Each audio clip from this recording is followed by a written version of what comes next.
well, the Canucks beat the Sens 6-4 in last night in preseason hockey.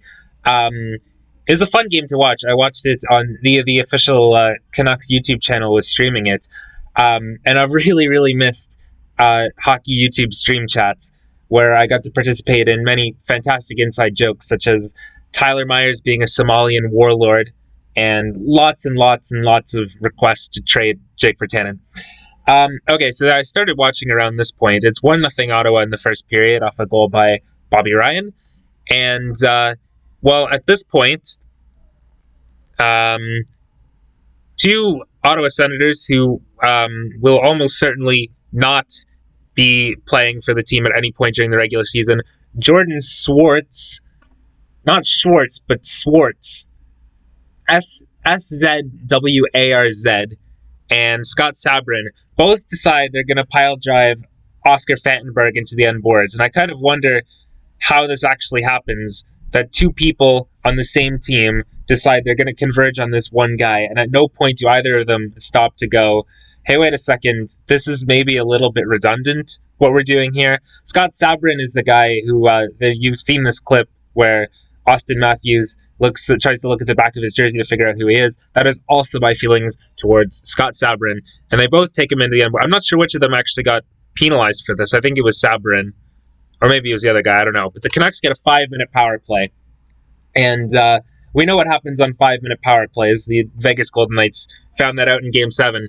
And the puck's going to come across to Besser, and Besser's going to score. At least everybody in the stream chat was celebrating the goal by Besser, and upon closer inspection, we discover the goal is not by Besser at all, but in fact was scored by the new Vancouver Canuck, JT Miller, parked in front of the net. So this is Pettersson. Pettersson gives it to Besser on the left side. Besser shoots, and it's going to go in directly off JT Miller's ass. I'm not sure he's even facing towards the net, but Besser is going to precision target it right off Miller's ass into the net. And Miller right here, he's going to go, ow. He's like, fuck, dude, you hit me in the ass with a puck. Yeah.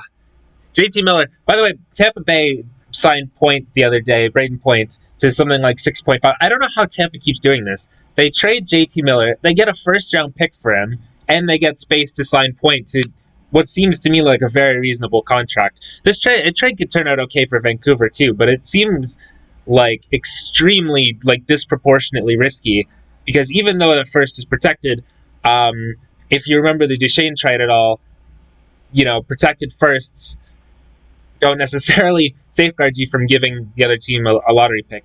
But okay, that's JT Miller trying to make an impression here, and here the puck comes to him again, and he is standing directly in front of the net, nobody covering him, and he is completely wide open to redirect that into the net. And that's a second goal for JT Miller on this 5-minute man advantage.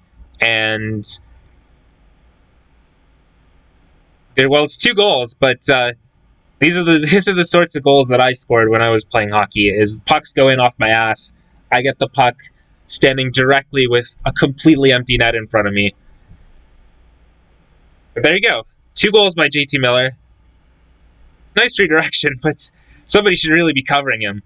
By the way, this goal was announced in the arena as, at least so I'm told, this goal is announced in the arena as Alexander Edler's goal, which is interesting because he's standing at the point while Miller is redirecting this into the net directly in front. DeMello's a little bit slow to get back there. And Edler wasn't even the last person to touch the puck before Miller. I don't even think he got an assist on this play, even a secondary assist. So it's very, very strange that they initially credited this goal to Edler when he very clearly just had nothing to do with this play. This goal gets credited to Edler, though.